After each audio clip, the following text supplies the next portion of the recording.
Hello and welcome to Frontlines of Social Good, the news and views program from the Philanthropy Mastermind series. I'm Jay Frost.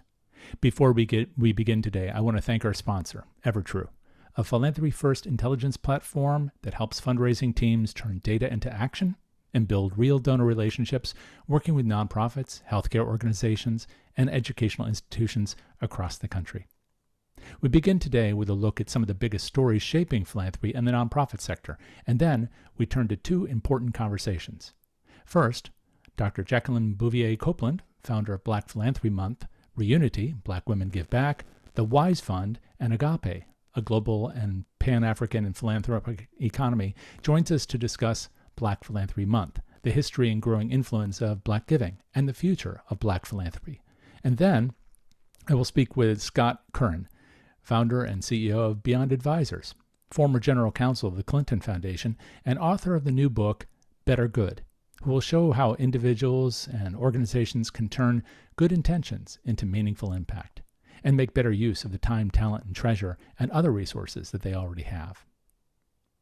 We begin, of course, with some of the most important stories shaping the impact sector right now. According to the Chronicle of Philanthropy, a new report from Candid finds that the gender pay gap is narrowing at smaller nonprofits, but widening considerably at the largest organizations. At nonprofits with annual budgets of $50 million or more, Candid found that female CEOs earn just 75 cents for every dollar earned by their male counterparts. In contrast, at organizations with budgets of $1 million or less, the gap narrowed substantially, with women leaders earning between 93 and 96% of what men earn.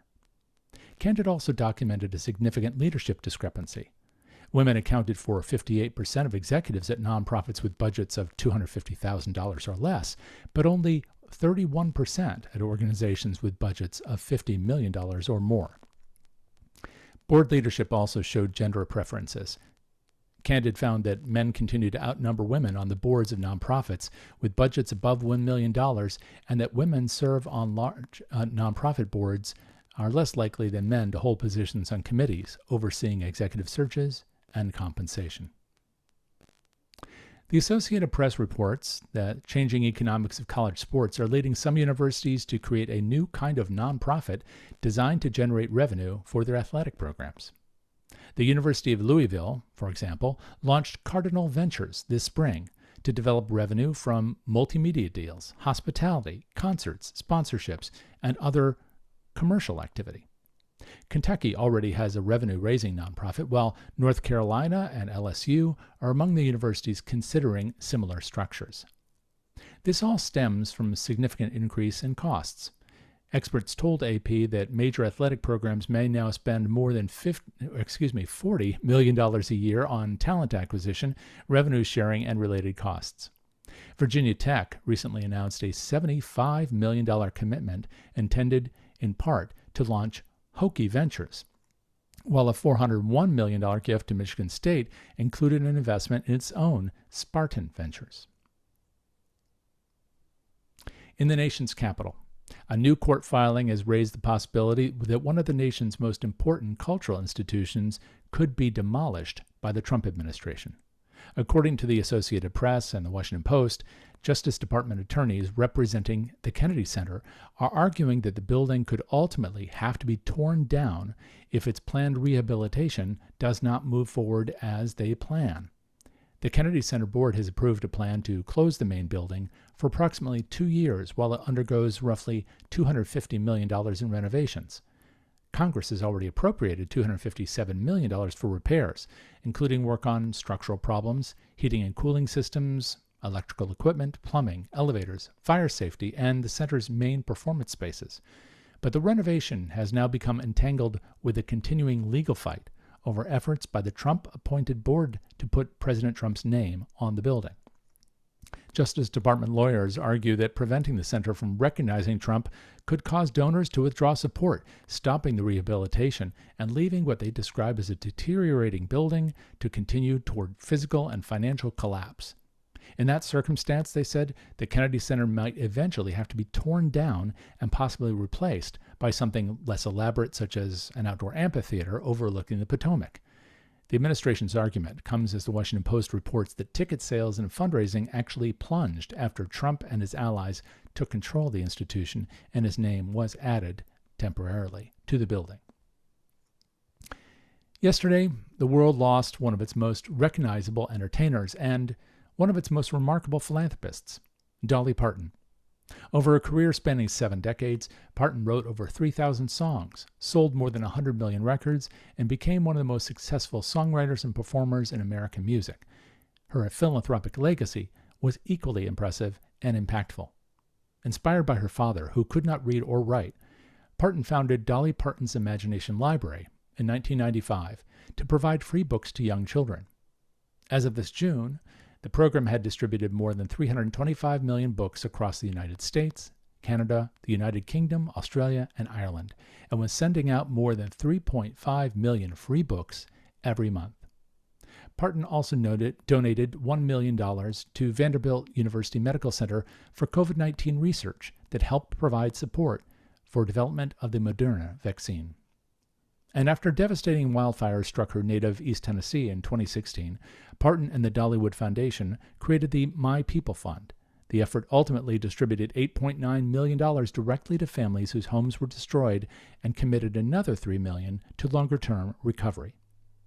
Thank you, Dolly Parton, for all your good works and for inspiring so many others to do the same. And now, in our top story, August is, of course, Black Philanthropy Month, a global celebration of African descent giving and a movement for greater equity in how philanthropic resources are distributed. And this year marks the 15th anniversary of Black Philanthropy Month, founded in 2011 by Dr. Jacqueline Bouvier Copeland, after a decade of work connecting and strengthening Black philanthropy across the African diaspora. Today, the movement reaches over 19 million participants across 60 countries and is led globally by Floyd Jones, through the Black movement. This year's theme is Many Voices and One Movement. Black Philanthropy Month also challenges a narrow definition of philanthropy. Black giving has long included not only money, but mutual aid, volunteerism, mentorship, advocacy, networks, and community care, a tradition stretching back centuries. And on August 28th, this Friday, Give 828, Black Giving Day, will once again mobilize support for Black-led and Black-benefiting organizations. Few people are better positioned to tell us where this movement came from and where it goes next than its founder. Dr. Copeland is a cultural anthropologist, social impact leader, and longtime advocate for funding Black equity. In addition to founding Black Philanthropy Month, she founded Reunity, formerly the Pan-African Women's Philanthropy Network, and the WISE Fund, which supports underfunded innovators around the world. That's only a thumbnail sketch of the many things that she has done and continues to do. It's really a pleasure to welcome back, after nearly 6 years, Dr. Copeland to Frontlines of Social Good. Thank you so much for being here today. That's a full circle moment. I'm happy to be back. Thanks for having me. It's wonderful to have you and to see you. I know that when we talked last time, it was right during the midst of the earliest part of the pandemic. And That's so right. You've seen a lot of things happen, and a lot of that has directly, I'm sure, impacted, of course, Black Philanthropy Month. So what I thought we'd do is just give everybody a window on this for those who don't know much about it, for those who know it but don't know where it's gone to, since you have placed it into the care of a trusted another leader, and also what your vision is for it as we go forward. But let me begin with the simplest question, which is, what inspired you to create Black Philanthropy Month?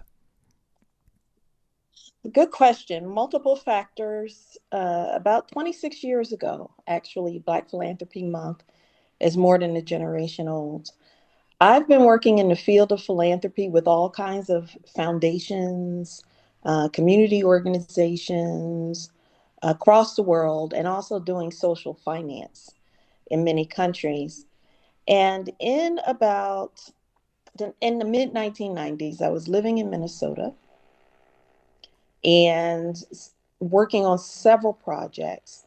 One, I was completing a dissertation that was about cultural identity among the very diverse African and African diaspora. Minnesota had the largest concentration of Somalis, Liberians, Kenyans, the most diverse Black community in a nation lived in the Twin Cities. And that was fascinating to me. And I became sort of the unofficial pro bono consultant to many immigrants, refugees, longtime African Americans on how to do giving that was transnational in our U.S. Backyard, but also in the countries of origin of the diverse community there.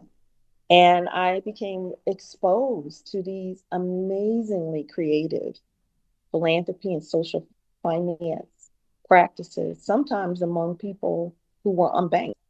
The Somali refugee community built a shopping mall. And I was fascinated. You can't get bank accounts yet. How did you do that? And so, really took building on my longtime experience as an anthropologist in Africa and the diaspora, was very inspired by the creative philanthropy of Minnesota's Black community. Also formed a coalition, and their work inspired me to create Black Philanthropy Month, which started off with the Reunity Pan-African Women's Philanthropy Network, and then piggybacking on the United Nations International Year and then Decade for People of African Descent. I formally launched Black Philanthropy Month in 2011. I was also working with a very large national bank creating their philanthropic advisory service and their donor advised fund. And it was amazing to me that despite all of the research in those corridors, the thought was, Black people don't have philanthropy like other communities in the world. And based on my own lived experience, my professional and scholarly experience throughout the world, African or Black diaspora and Africa, that was absolutely untrue. But Black philanthropy was only seen as the giving and social finance of Black Americans. So I think what I contributed through Black Philanthropy Month was internationalizing the Black philanthropy movement, which now, since 2020, when we last talked, 100 million people have been engaged. So up from the 19 million, really due to more savvy use of social media. And I want to lift up all of the mostly women who helped me build this movement. It takes a whole village to convert a vision into reality. And there are about 30 key, mostly women leaders from about 30 countries who were my partners in building this movement. I'm just trying to imagine when you started with the Twin Cities conversation a minute ago, there was so much diversity in that community itself. And then to bring this out to the 19 million, not to 100 million, and all these women who have been working with you, there's a tendency for people maybe who have not been thinking about this in the same ways that you have and your partners have to cast everything as one thing. But in fact, it's many, many, many voices. What was that like for you to develop Black Philanthropy Month and to incorporate all these different voices, all these different experiences from around the world? Well, I have a long track record of doing it. It's not for the faint of heart because, like any diasporan identity and community, there are fault lines, right? Mm. So I'll just give you a quick overview. In some cases, because the most populous Black country in the world is in Nigeria, there was fear of Nigerian domination. In the U.S. context, and the international context, because Black philanthropy had developed as an actual industry sooner in the U.S., there were concerns about U.S. Black domination. So I have been very, very careful to honor the contributions of all of the different constituencies, national, ethnic, allies of different backgrounds, and incorporate them in the movement. I really do think that's part of the staying power. Frankly, I'm surprised that it has had so much life. I think having good partners, but also all the work that I did to build. Well, first, I came to the movement with quite a few trusted partners who I had worked with. In 2000, I was already into my 20th year in this field, and also as a global advocate and scholar in Africa and the diaspora. So that gave me a head start. But I was also very careful to share the leadership. And it's very important in this field. And remember, I was a volunteer. I was also working as a professor when I started this. I had a consultant business, and I had a corporate philanthropic advisory position. And so the volunteers were key. There was no way to keep this growing and alive. And so without them. And so inclusion, I mean, what people get paid as volunteers is credit, the sense that their contributions are creating a grander legacy and helping them build a network. So that's very important. It is also important to recognize that there are many ways to do philanthropy. People often think of philanthropy as the wealthy um, multimillionaire or billionaire with an institution who is of European, primarily European heritage. But philanthropy is a cultural universal. There is no um, society or demographic on the planet that does not have some history, values, culture, and social means, and sometimes institutions to give time, talent, treasure, and voice to achieve some community or future goal. I often explain to people just like every demographic has some form of family, they are structured differently. They may have different names, but that's a human universal as well. And so I think what Black Philanthropy Month has done, there's always been a research program. So I've been documenting with my colleagues Black diaspora philanthropy for about 20, 25 years, almost across the planet, throughout Africa. Also looking at diversity issues within Black philanthropy in the US. And so there's that track record. And I can humbly say that this work has helped to establish the Black diaspora philanthropy field. Then I've taken that knowledge and applied it in conjunction with others to actually build this movement. And I don't know if you want to get into this, but there are several key components of that of the movement. People use the term movement loosely these days, but there are some distinct components that have given this effort staying power. First, I wanted people of African descent across the world to know their philanthropic history and to see themselves as philanthropists. In the US, just as an example, because a lot of the statistical research is US based, Black people give the highest proportion of their income in philanthropy. And this has been true. It's been documented for 25 years, and it's pretty consistent every year. Today, that means $23 billion on average every year in philanthropy, charitable funding from Black people, people of African descent. And that includes both African Americans and Black immigrants, domestic giving and international giving.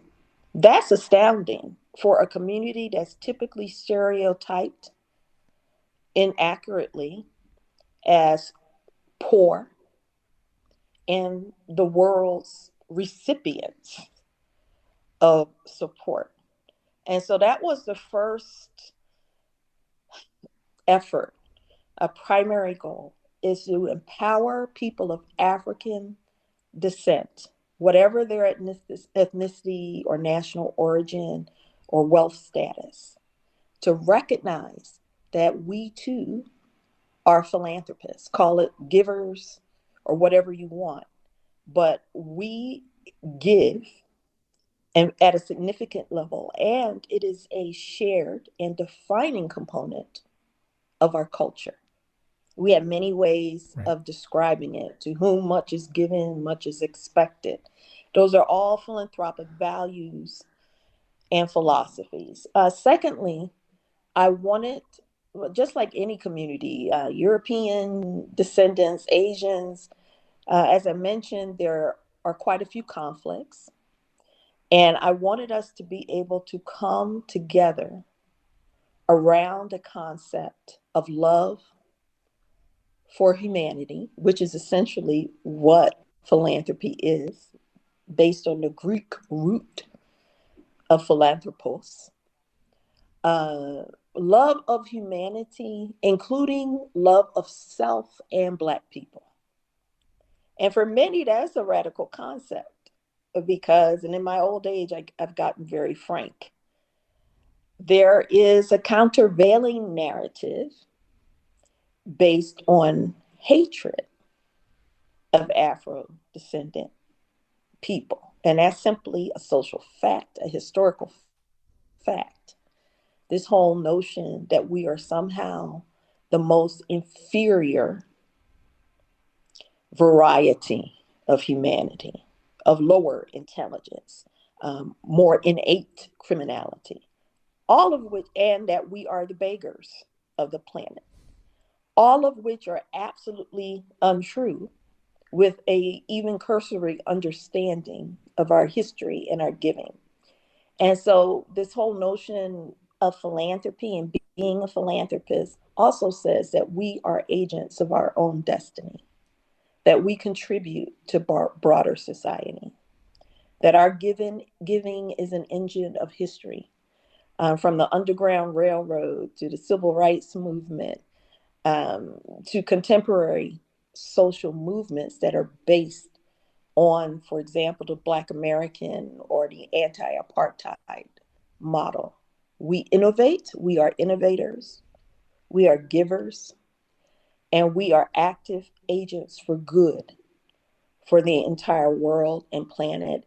And that has been true throughout history. My latest research is a review of Black philanthropy from ancient Egypt and Nubia through contemporary times. So there is a millennia old history behind what we call Black philanthropy today. And then there's the issue of funding equity.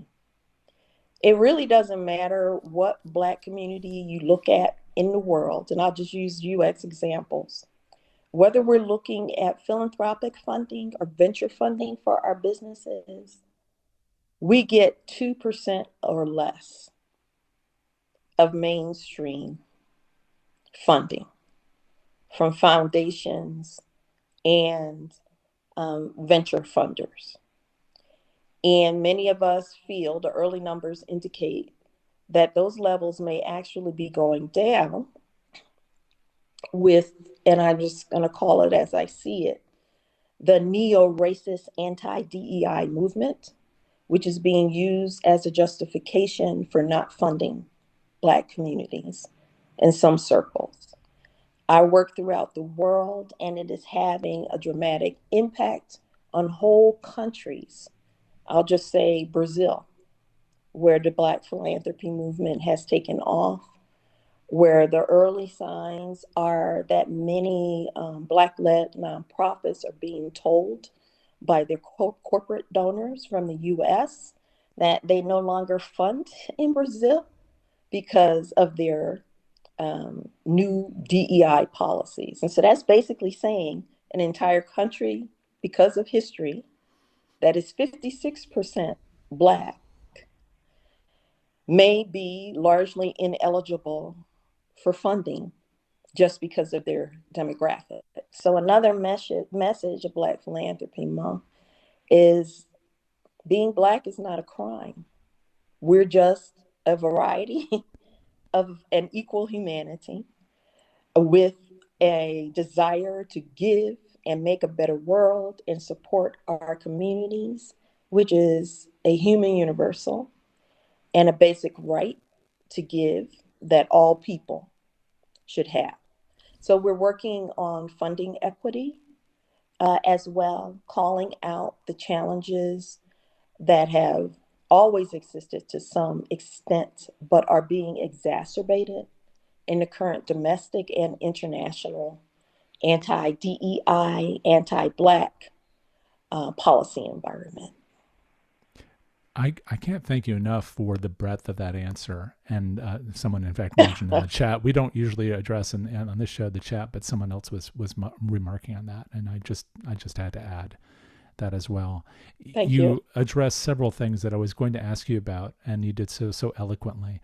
But one of the things that, and this might seem microscopic next to the expanse of what you've just gone over, because you've got hundreds of years of giving in very many countries with a very large diaspora. I mean, you just described some of it. But you've also seen a lot in the course of just this relatively short amount of time, 25 years by one measure, 15 by another, of this particular movement as you've built it with others. Have you seen a massive change in the last few years in terms of where this generation is looking to give, to redirect philanthropy, to bring attention to different kinds of issues? I would say that there's some key differences, but the longer you live, the more full circle moments you have as well. And so, first of all, I see a new generation revisiting some of the same issues of funding equity, realizing our philanthropic identity and power that I was working on when I was in my late teens and 20s, right? And so every generation needs to do its own work to pay it forward. So that's not repetitive. It's not new wine in old bottles. It's an absolute necessity that every single generation has its own social consciousness and community building approach to pull time, talent, treasure, voice, and testimony for the good of humanity. So that is happening, I would say, especially with Generation Z, as it has come of age, and as it's very exciting to see.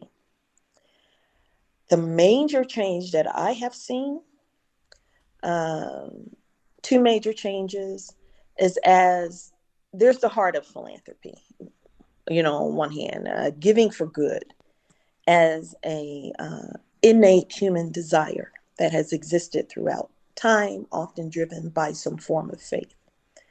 And then there's the development of philanthropy as an industry, which has intensified, I would say, over the past decade in particular. And we stand at the precipice of potential over commercialization, whereby there is more of a focus on the money as the indicator of success, as opposed to the impact on people, and particularly vulnerable or marginalized communities. And even for Black philanthropy, that's true. I think that's across the board around the world. And so that's something we need to be very careful of as well, that we do not become the Afro-descendant versions of some of the inequities that we have complained about for decades in the philanthropy industry overall. So I write about that, and that's something I'm very conscious of. Yes, I founded Black Philanthropy Month. Yes, the name is trademarked, but Black Philanthropy is the heritage of Afro-descendant people. I don't own it. Nobody owns it. We are doing our best to amplify and empower it for future generations in particular. But over commercialization is a trend and a potential threat to philanthropy overall and Black philanthropy as well. And Then the impact. Oh, I'm sorry. I was just going to say that does, and I don't want to cut you off, but that does lead to this question about passing the torch, which you've done. I mean, with Black Philanthropy Month specifically, because as you say, Black Philanthropy, nobody owns that. It's been going on for millennia. But Black Philanthropy Month is you and a few partners who have spread this movement. And now Back Black, I guess, is the next kind of generation of this. Could you share a little bit about what your vision is for that, how you decided to make that baton passing, and what you imagine is next? Well, for me, frankly, this has never been just about me. I've always had a vision to build a movement that would outlive me. And as leaders, I think we need to do a better job at succession planning. When we hit 100 million, and when we hit our 20th year, which actually happened in 2020, I did a lot of soul searching, and it was evident that we needed a successor for the movement to continue. And technology is just different now. I mean, we've always done social media, but it's almost as if every global leader in particular, any leader working over a large geographic territory where they can't have face-to-face, old school, almost community organizing, door-to-door type conversations with every constituent, needs to be a social media marketing expert, I feel. And I am not, right? I can build community, but social media is a very new skill for me. And I've typically worked with large organizations that had experts in those areas, and I could design the campaign and they could execute it. I was also concerned, there are a lot of people in this movement who are aging out. You know, time passes. And then during COVID, several people I knew passed away. And so it became evident that I needed to start doing succession planning. But doing that for Black Philanthropy Month was very difficult because there are very few people who've actually effectively worked across the breadth of diversity that exists among the 2 billion Afro-descendant people on the planet. And as I mentioned before, it's not for the faint of heart, because you're often refereeing the identity wars that exist in any diaspora. So on the lookout for a successor that fit my criteria, that would have credibility with most of our constituencies, including various generations, understand the cultural dynamics of our giving and our history. It just so happens that I started working with Floyd Jones when he was at Give Butter. He reached out to us wanting to bring a Black Philanthropy Month campaign to this fundraising platform called Give Butter that he actually helped create as well.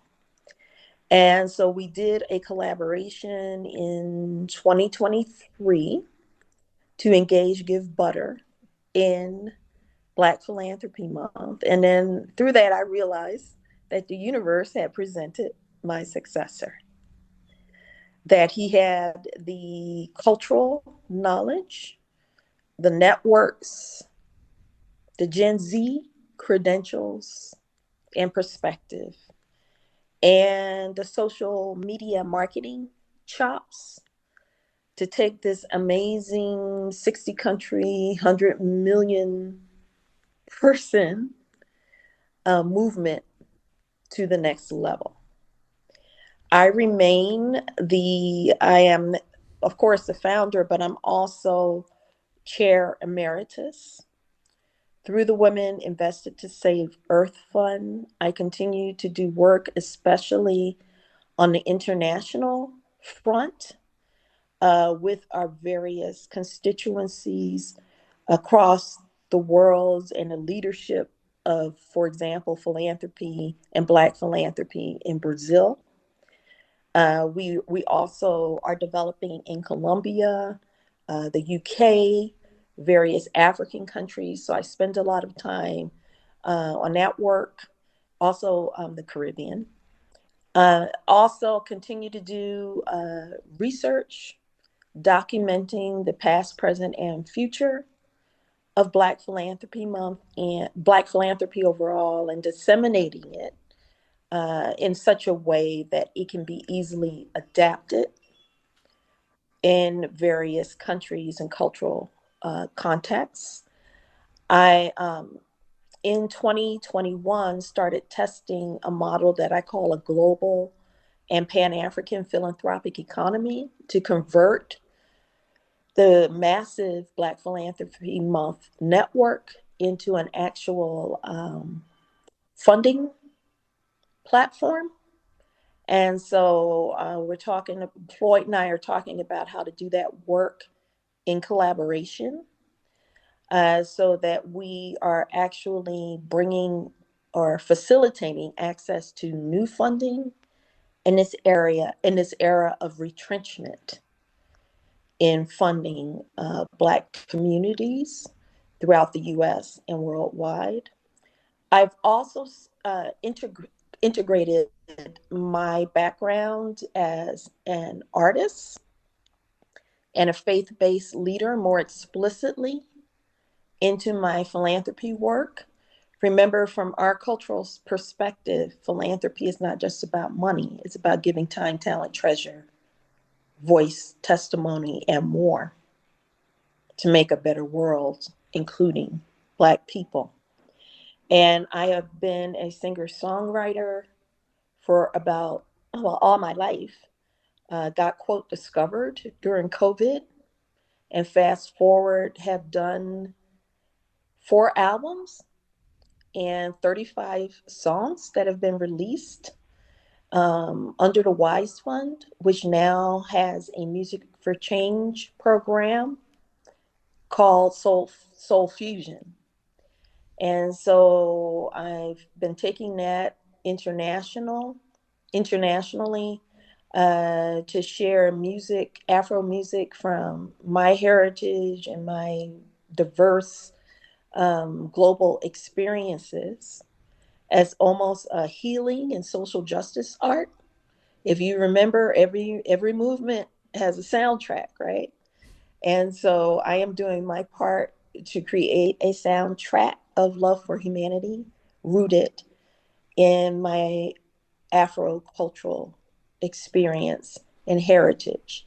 And so those are some of the new components. I've also transitioned Reunity, created with the Indiana University Lilly School of Philanthropy in 2022, something called the Reunity Black Women Give Back Awards, which accepts nominations from throughout the world each year. And we're on our 5th cohort, and we'll soon be announcing the 2026 Black Women Give Back awardees. And often the efforts of women overall, and I would say particularly with women from marginalized community, our public service efforts don't make it into the history books. Sometimes they're an afterthought or a footnote. And so the goal of Reunity is to first honor all of the women who helped make this amazing Black Philanthropy Month movement real, but also to recognize women across the world, and now there are 50 of them, as leaders in philanthropy and community change. The Toya Nash Randall, leader of something called Voice, Vision,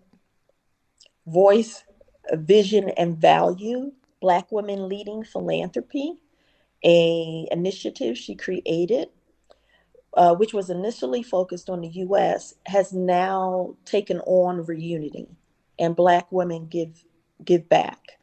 So I'm most proud these days of being able to hand off this important work to brilliant next generation leaders who will keep it alive for at least another generation and pass it on. Thank you so much for all of this, Dr. Copeland. So grateful for you to share some of this, what you've accomplished, and also that it's in good hands, trusted hands, as the movement continues and moves forward. Indeed. Well, thank you so much for having me. Oh, it's a pleasure having you. And I don't know if you want to give a shout out to where people can learn more, get involved, support the movement. Would that be through Back Black, or how would you recommend that people get involved today? Right. And so they can go to blackphilanthropymonth.com. Great. And there is an engagement toolkit there within the Black website that they can access. And do visit the wisefund.org, which will provide access to some of our work in some of our BPM spinoff work in Brazil, the US, the Soul Fusion work as well. Thank you so much, Dr. Copeland. It's great to see you again, and congratulations. Thank you so much. It's an honor. Take care. Take care. Well, it's hard to follow that, but we are going to have another conversation with another changemaker in the world that you do not want to miss, and that is with, of course, Scott Curran, the author of Better Good, a book I have on my shelf here. You may be able to see it. Scott has spent more than 25 years working at the intersection of philanthropy, business, nonprofits, government, and law. He's the founder and CEO of Beyond Advisors, and previously spent more than a decade at the Clinton Foundation, including serving as its General Counsel. And he's distilled now much of what he learned into this new book, released just yesterday. Again, the title is Better Good, a simple system for creating lasting impact. And the premise is straightforward. Making a meaningful difference does not necessarily require more money, more time, or a bigger platform, but rather a framework. And in his case, the framework, well, I'll let him describe that for you right now. We had the conversation a few days ago, right before the book's release, and here it is for you. Scott, thank you so much for taking time to talk about your new book, which I can see pictured right there, Better Good. I actually have a copy in front of me. Thank you very much. And I'm excited to talk to you about this because you are doing a couple things that I think people need to do. And one of them is define big, broad terms, starting with doing good. So let me just start there and ask you to define doing good. Yeah, it's a great question. First, just thank you for having me, Jay. I'm such a fan of yours and the work you do in this world and the conversations you bring to a sector and to a world that needs them more than ever. So thank you for the opportunity. Yeah, it's been a journey to get to this version of the book, and the title as well changed over time. And I say very early in the book how I define good, and it may sound a little oversimplified, but it's on purpose. All good is good, and I unpack that. And you know, it also leads to the other part of the title, which is Better Good. And I say all good is good. Whatever and wherever you find it, see it, believe it exists in your own life, in your own work, whether that's with your employer or other organizations you serve or support, other places you see it in your community. Even when we round up at checkout, we encounter this opportunity to do good more than ever before. And it's become a part of everything we do. And so I say all of that is good. Well, is it when I volunteer my time? Yeah. Is it when I donate my treasure? Of course. Is it when I, lend my professional skill set? Yeah, it's that too. It's all the things we do, either for ourselves, for our communities, our families, the places we work and serve.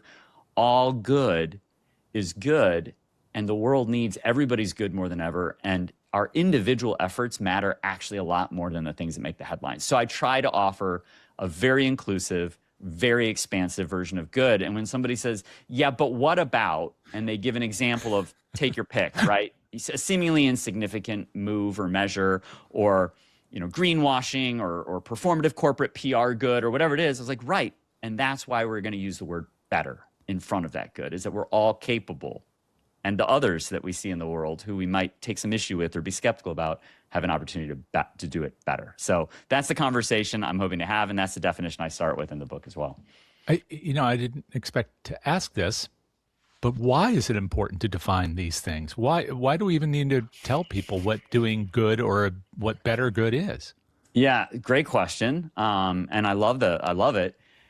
We tend to underestimate, in my experience, and I've been doing this for a while now, in my experience, average people like me, my neighbors in my community, underestimate the amount of good they're already doing.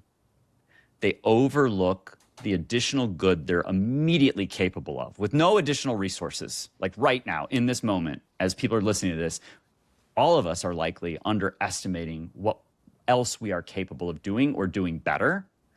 And we tend to, because we have really heavy headlines and some pretty heavy headwinds that result from those headlines, we tend to underestimate whether our good matters.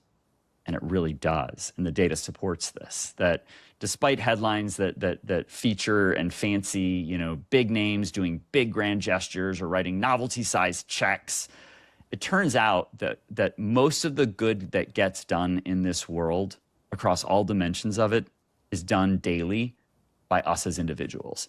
It's not actually the biggest headlines or names or checks that make the biggest difference. And so It does matter that the collective us understand that we're doing more than we think we are. We're capable of doing it better right now with nothing else available to us, just with what we already have, no love and do, and that it really matters more than we or the headlines might give us credit for. You have a section early in the book about overcoming passivity, and I'm just going to quote it because I love the phrase. It's the first step to overcoming the confusion, overwhelm, and passivity, I guess, of the bystander effect or something like that, or in other words, just not doing something, is to shift from scarcity mindset to an abundance mindset. And these are terms, again, that we keep hearing all the time, and it's important to discuss them. But I guess the question is, and you do address this in the book, but maybe you can give us kind of a brief, is how do we do that, especially when it's so ingrained, and not just individually, as you talk about there in that passage, but also institutionally. There are all these institutional biases about what it is that we can or cannot do, and some of it's about the business plan, and some of it's about the budget or the board and its vision. But ultimately, is it really a matter of scarcity versus abundance mindset, even at the institutional level? Yeah, for me it is, and in my experience it is, and I've had some unique experience, and I've seen it on individual bases as well as organizational bases, and the entire book is wrapped around taking action. So every single chapter has key takeaways and an action plan, because that's the kind of book I love to read. I love to read a book where I can learn something from the table of contents, so I wrote my table of contents that way, or I can just skim the chapter headings or quotes or bolded items, or go to the end of a chapter or the end of the book. So I wrote that because my sort of ADD brain really likes a quick hit that I can understand right away. And so the whole book is designed and written to say, here, if you just flip through it, you'll get something to understand how the best in the world do this and how you can too. And there's two parts to the question I'll answer. One is, yes, I believe an abundance mindset matters. There's plenty of things that make us feel bad in the world right now, and always. Challenges never go away. There's always seemingly more crises or challenges to deal with, and we can unplug and disconnect from what we think is our next right step and just focus on other things. But I believe fervently that momentum creates momentum, and that where focus goes, energy flows. Those aren't my quotes. Those are other quotes I've learned from that relate to that kind of mindset of abundance versus scarcity, or I have to do something versus I get to do something. And I think that switch matters because it's not a Pollyanna-ish view of the world. It's not toxic positivity. I live every day in the world of serious people addressing really hard challenges. And so I live in the real world and I understand the challenges we face, but I also see this incredible positivity that comes from the effort of trying. And so on one hand, I don't want this to come across as cliche or easily said, but taking that next right step, being geared towards momentum that keeps us going, helps overcome either that sort of scarcity mindset or the inclination not to try. And so once you take the next right step, individually or organizationally, just starting the conversation, being intentional aware, writing down what it is you're already working with and seeing it in a new light, and then being intentional about how you use it, that is how we overcome the bystander effect, the overwhelming headlines and headwinds that result from them, and the inclination to think that we don't matter or that what we do next doesn't matter. So the two parts are, one, seeing what's possible even during, and especially during difficult times. And then two, the answer is taking that next right step, being part of the solution, which we are wired as humans to want to do and have historically always done. So taking action, and yes, fervently believe and have written the book very specifically for both individual action as well as organizational action. And the organizations that do this do it really, really well. And it's really, really good for them in a myriad number of ways, that it's good for their employee retention and satisfaction. It's good for customer retention and satisfaction. It's good for the bottom line. There's a triple bottom line win there. So yeah, and not just businesses, also for the world's leading nonprofits as well, with which I'm deeply familiar and enthusiastically supportive of. Right. And in fact, I should mention, because it's not on my list of questions I was thinking about asking you, is that you do reference how the proceeds from the book are going to go to the nonprofits that you mentioned, and you mentioned plenty of them. So people can check that out when they go and look for the book.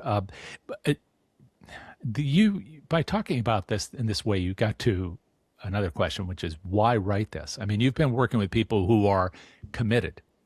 Especially in that role at the Clinton Global Initiative. But you must have seen people, whether it's the person trying to figure out how to spend time on the weekend as a volunteer, or a former president, or all the people in between, not to suggest that there's a hierarchy, but just in terms of access to resources and perhaps connections, networks, et cetera. You must see this level of frustration on their part, but also you must have experienced it yourself. Is that the genesis of all this, of writing this book? Yeah, the genesis was, the answer of why I wrote it was to give it all away. I wanted to give away what I had learned sitting in a really cool seat for a long time. I got to see and do a lot, and I got to build a toolkit. I actually started writing a different book that was more along the toolkit lines for nonprofits, because I had been so fortunate to sit in an amazing seat for a global nonprofit that grew to 4,000 people working in 40 countries, 35 U.S. states, a dozen different initiatives, tackling some of the most quote-unquote intractable challenges of our time. And I got to sit in the General Counsel seat and help work with those colleagues, work with partners, work with experts and advisors the world over. And I got to just assemble this incredible toolkit. And I really wanted to give that away. That was the book I started writing. It expanded into this wider book that is now this version of it. But I originally wanted to develop that General Counsel toolkit, because I was like, golly, most of the nation's 2 million nonprofits don't have a general counsel, wouldn't need one full time, and couldn't afford one if they did. And I wanted to write that book. And then some very loving people around me, number one, suggested it was a little too niche. Number two, suggested it might be a little too boring. And number three, lovingly encouraged me to see a bigger book that I initially didn't see due to my own imposter syndrome. And so I wanted to give that away. That's the answer to how it started, is that I wanted to give away that specific toolkit. What it became is a wider book focused on how all humans are wired for good. We have been since we started walking this planet. We never would have gotten out the caves had we not been wired for this. We're still wired for it. And that we like to do good in groups, including but not limited to nonprofits. And that the same pattern that I outline in this book, which I'm clear about, I didn't create this pattern, but I did curate it. And I did put in the book, say, here, this is what the quote unquote best in the world are all doing without fail. And what you can too, because the best in the world aren't just the big names, the big brands, or the big businesses who get the big headlines. There are hometown heroes. So I have some fun stories in the book that I hope people enjoy about big names, whether those are former elected officials, including but not limited to presidents, current elected officials, A-list celebrities, athletes, artists, and entertainers. But it's also about the hometown heroes who will never be famous, but whose work and lives should be. And my point of the entire book is they're all using the same framework. Let me give that away to everyone so that you can see your life and your work against that framework, and then take your next right step in whatever you do, wherever you do it, to be more aware of it and more intentional about it, so that there's more of this, and that whatever you do can be made better as a result, so that you can learn from these folks the same way I have. And the book, which is over 300 pages, but I must say is a breezy read, meaning that it is very, very much focused. And like you're saying, you can see right up front and at the end of every chapter exactly what you're encouraging people to do. So it's really fun as well as instructive, but you do have the framework there. So for those who obviously haven't picked it up yet because it's just coming out. It is. Could you give us kind of the 30-second view of what that framework is, the Better Good framework? Yes, I'd love to. And again, people can thumb through it and grab it right there, or you can go to my website and download the action plan that I make available through the book for free, no obligation. The way I describe the framework is it's made of 9 elements, 6 core elements and 3 advanced tactics. There's 3 Ps, 3 T's, and 3 S's. And this is what's at work with every individual and every organization ever that's done good and done it well or is trying to do it better. The 3 Ps are your profile, your platform, and your passions. All of us have a profile. We all have various platforms, believe it or not. And I'm not just talking about social media. That's one of them, but that's the default we tend to think about, but it's far bigger than that. And then passions, which we all tend to have more of than we might think initially. But once we start unpacking them, there's a whole bunch of them. And I talk about how to prevent against the risk of following the wrong ones. So the 3 Ps are profile, platform, and passion. And then we have the 3 T's, which are your time, your talent, and your treasure. Those are the things we contribute to the world in some combination or another. Time, talent, and treasure. And those things change over our lives for various number of reasons. And then there's sort of the advanced tactics, which are the scale, sustainability, and storytelling components of the framework. Scaling is just doing more of what works. Sustainability is just doing it for the long haul, especially when the going gets tough. And friends, I think the going gets tough a lot, doesn't it? And then storytelling, which is how we tell the story of, number 1, what we care about, and number 2, how we're inviting other people to join us in pursuit of these things. And that is the social impact framework in a nutshell that I outline in the book. And then I give very specific examples, some super famous, some hometown heroes who are never going to be famous but should be. Right. And it is very much methodical, but in a fun way. So you can really take yourself through that process and see examples that will look like you.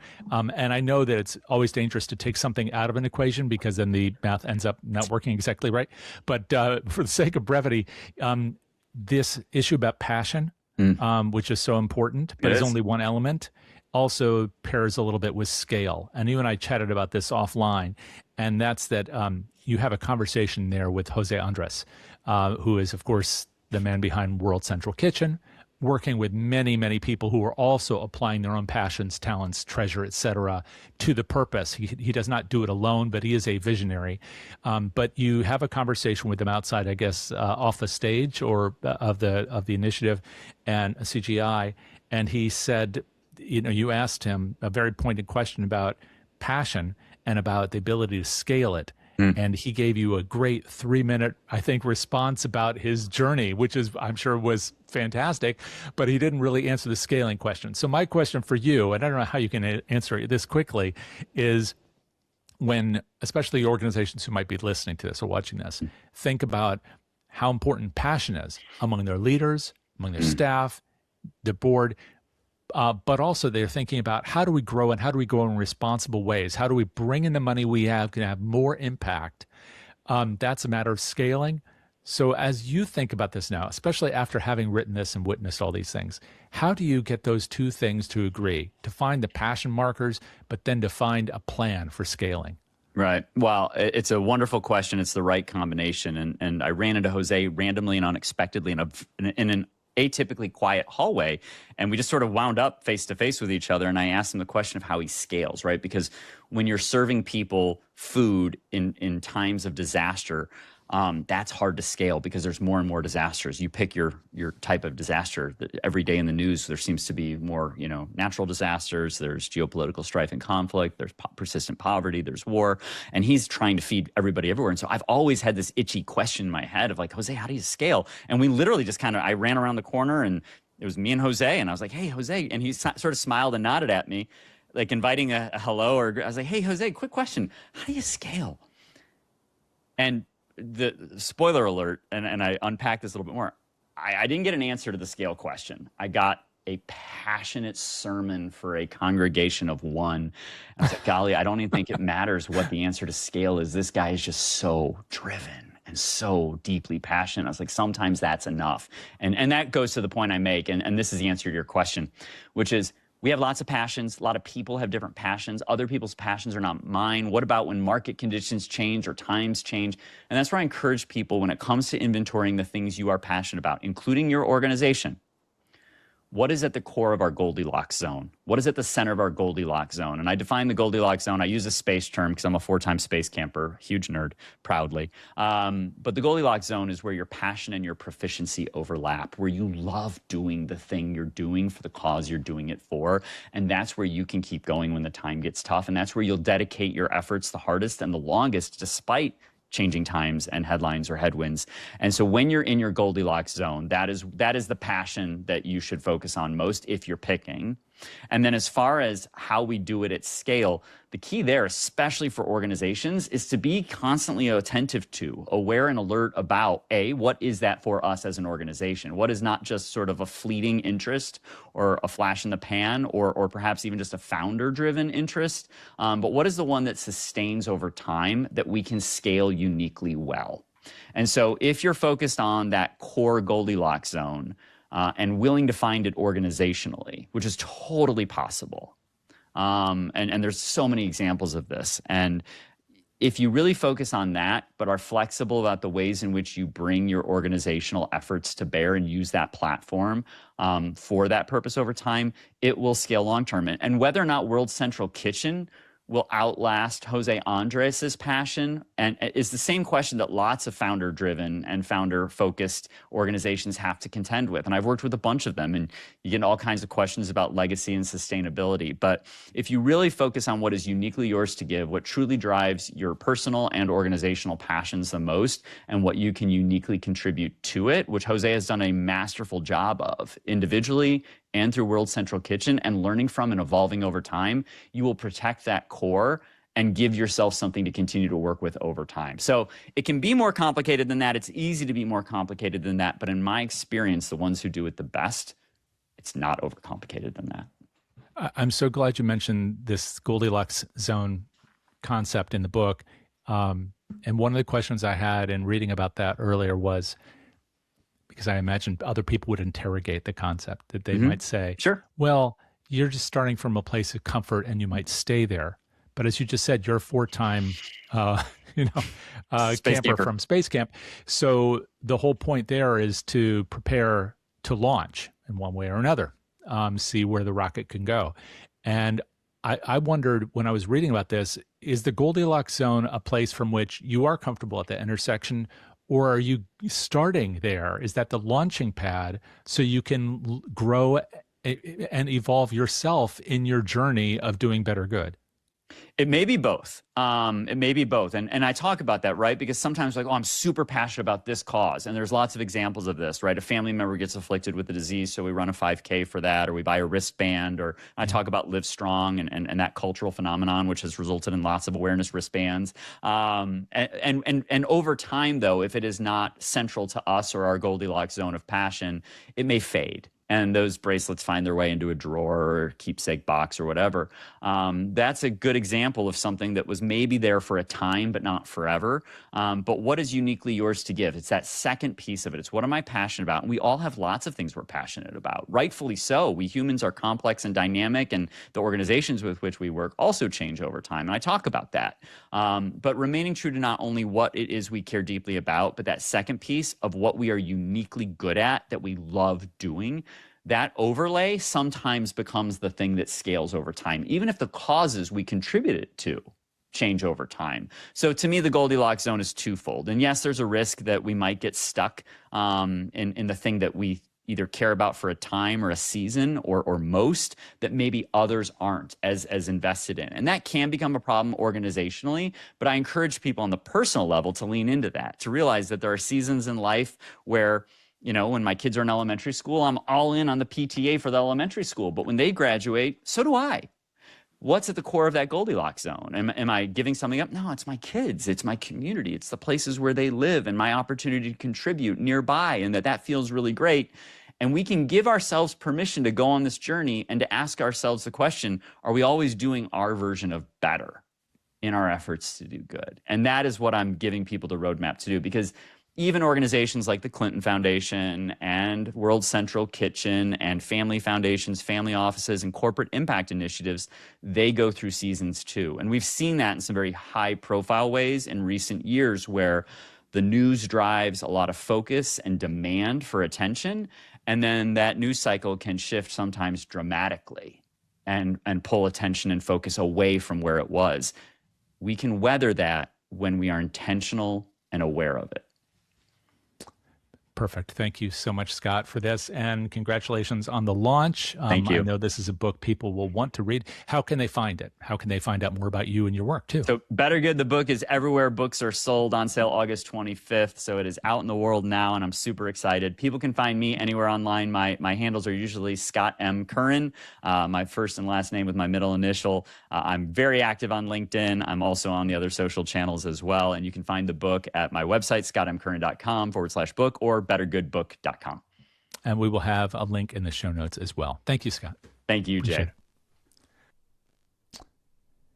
Now, before we go, I want to thank both of our guests for joining us today and all of you for spending part of your day with us. Frontlines of Social Good is brought to you by Evertrue, a philanthropy-first intelligence platform that helps fundraising teams turn data into action and build real donor relationships, working with nonprofits, healthcare organizations, and educational institutions across the country. You can watch hundreds of past episodes and learn more about all three programs in the Philanthropy Mastermind series, How to Raise, the PM Podcast, and this show, Frontlines of Social Good, through our friends at Evertrue and DonorSearch at DonorSearch.net and Evertrue.com. I'm Jay Frost. Thanks for joining us. See you soon.